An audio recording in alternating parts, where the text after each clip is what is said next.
I now give the floor to Ms. Angelina Jolie. You have the floor, madam.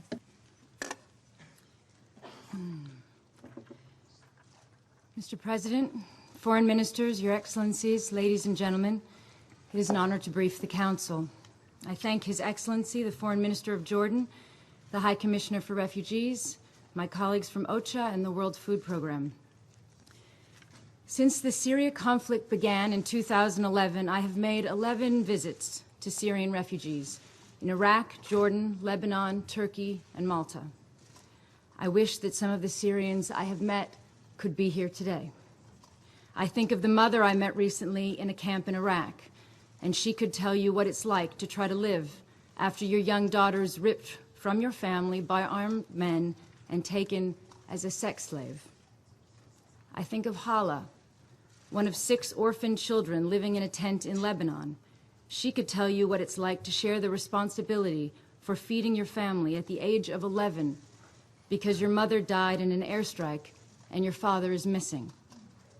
I think of Dr. Ayman, a doctor from Aleppo, who watched his wife and 3-year-old daughter drowned in the Mediterranean when a smuggler's boat collapsed, packed with hundreds of people. He could tell you what it's like to try to keep your loved ones safe in a war zone, only to lose them in a desperate bid for safety after all other options have failed. Any one of the Syrians I have met would speak more eloquently about the conflict than I ever could. Nearly 4 million Syrian refugees are victims of a conflict they have no part in. Yet they are stigmatized, unwanted, and regarded as a burden. So I'm here for them, because this is their United Nations.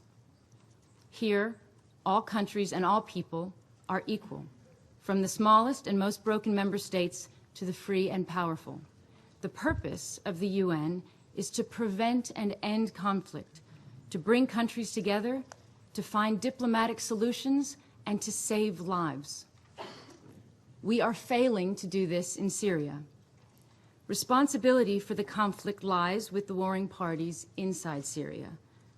But the crisis is made worse by division and indecision within the international community, preventing the Security Council from fulfilling its responsibilities. In 2011, the Syrian refugees I met were full of hope. They said, "Please tell people what is happening to us," trusting that the truth alone would guarantee international action. When I returned, hope was turning to anger, the anger of a man who held up his little baby asking me, "Is this a terrorist? Is my son a terrorist?"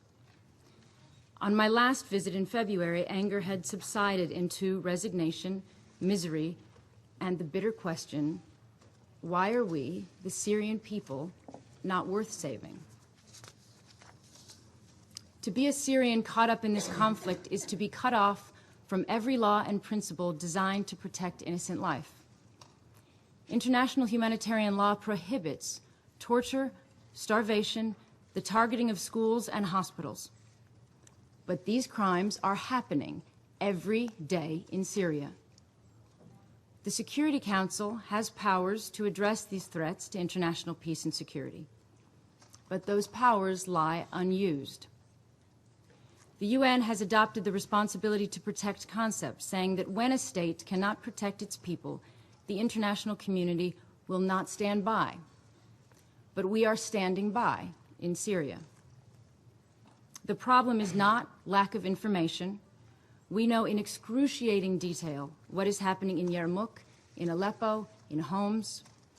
The problem is lack of political will. We cannot look at Syria and the evil that has arisen from the ashes of indecision and think this is not the lowest point in the world's inability to protect and defend the innocent. And I say this as someone who is proud to have been a part of the UN system for 13 years. I don't think enough people realize just how many people are fed, sheltered, protected, and educated by the United Nations every day of the year. But all of this good is undermined by the message being sent in Syria, that laws can be flouted, chemical weapons can be used,